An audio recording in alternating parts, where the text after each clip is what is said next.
Louvado seja nosso Senhor Jesus Cristo, para sempre seja louvado. Estamos reunidos em nome do Pai, Filho e Espírito Santo. Amém. A graça do nosso Senhor Jesus Cristo, o amor do Pai, a comunhão do Espírito Santo esteja conosco.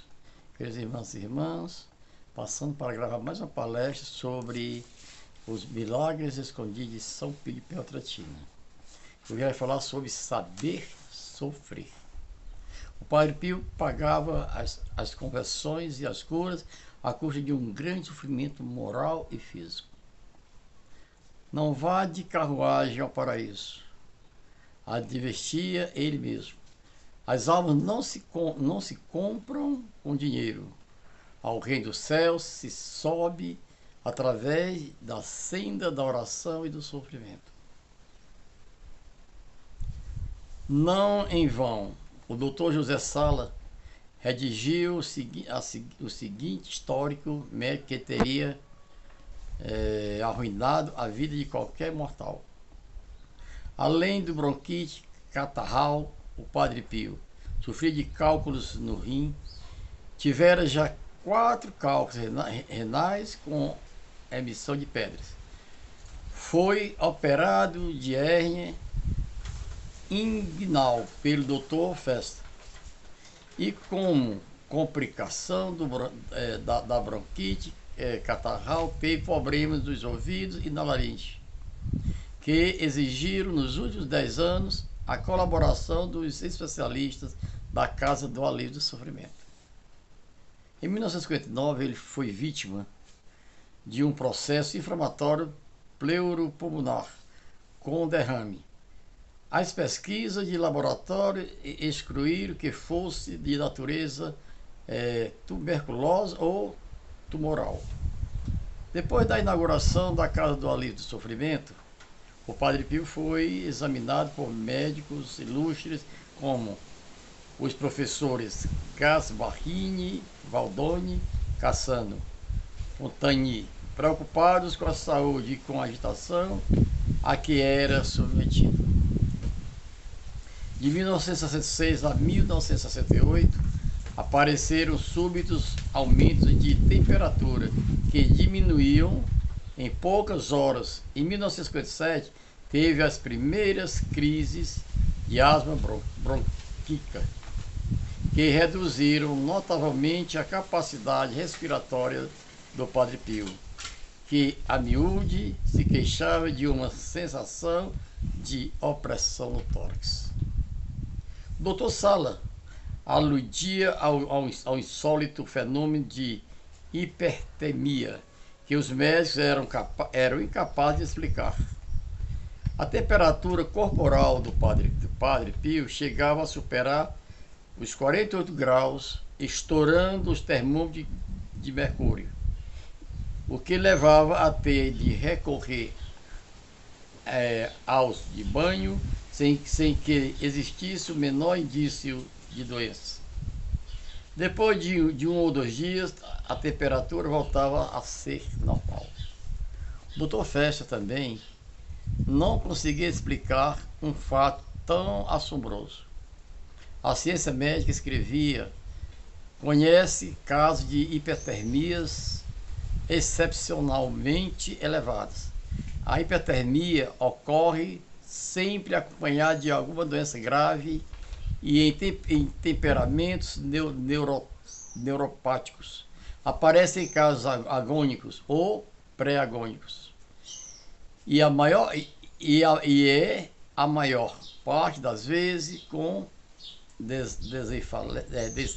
desenlace fatal. Mas não era esse, sem dúvida, o caso do Padre Pio. O Dr. Festa comprovou pessoalmente sua sobre-humana capacidade de sofrimento. Ao examiná-lo em setembro de 1925, o médico convenceu-se de que devia operá-lo com urgência. Ele observou na região inguinal direita uma grande hérnia com extensas aderências entre a víscera lesionada e a parte do saco herniário.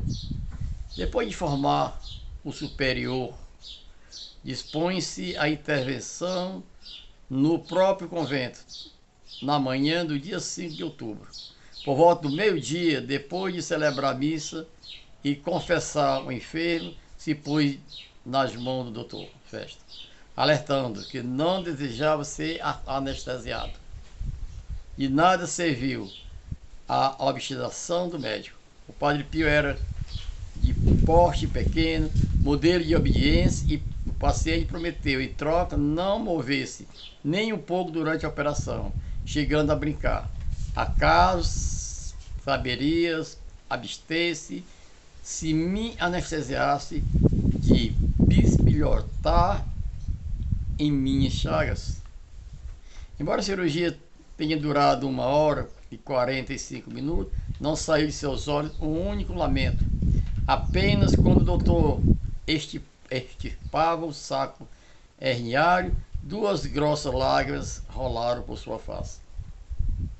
Jesus implorou o paciente: perdoa-me se não sei sofrer o quanto deveria. Seu biógrafo Alessandro da Ripabortoni narrava esta ilustrativa historieta, relatada por uma testemunha anônima, sobre o limite de dor que o frade chegava a suportar. Suas mãos e pés estigmatizados nunca estão quentes o bastante. No inverno passado de 1925, ele se chocava pertíssimo de uma fogueira, junto à qual ninguém podia resistir. Aproximava os pés descalços e a escassos centímetros das chamas, mantendo-se dessa posição por cerca de meia hora, e às vezes por 1 hora inteira. Viam-se com frequência fumegar as meias, as quais se chamuscaram em mais de uma ocasião. Desde a sua juventude convivia assim com a dor e as privações. O padre Agostinho de San Marco, em Islames, escrevia alarmado: em janeiro de 1937, ele come pouquíssimos, dorme muito pouco, confessa durante toda a manhã na igreja, tem todos os dias audiência com as pessoas que vêm visitá-lo. Pode-se dizer que lentamente supera as dificuldades.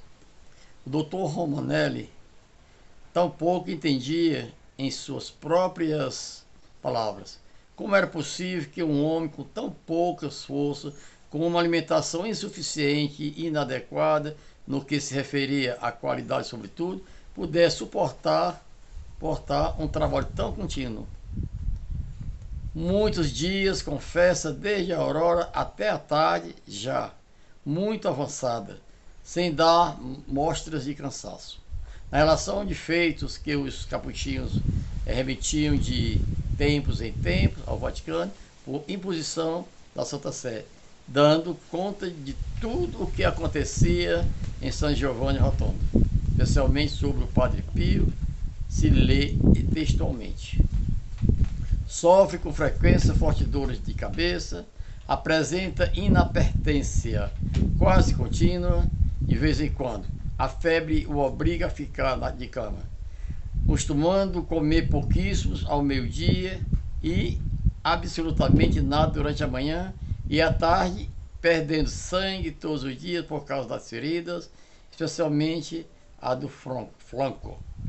É impossível que não se esteja fraco e delicado de saúde. Padece também de insônia e passa a maior parte da noite rezando no coro. De fato, é ele que desperta saindo do coro os religiosos para a oração noturna. É claro que as dores da cirurgia, insuportáveis, sem anestesia, para o comum dos mortais, o abrasamento dos pés diante do fogo no inverno, eram coisa de criança, se comparadas com o sofrimento moral e físico dos destinos do Senhor. Queridos irmãos e irmãs, boa tarde, até a próxima, se Deus assim o permitir.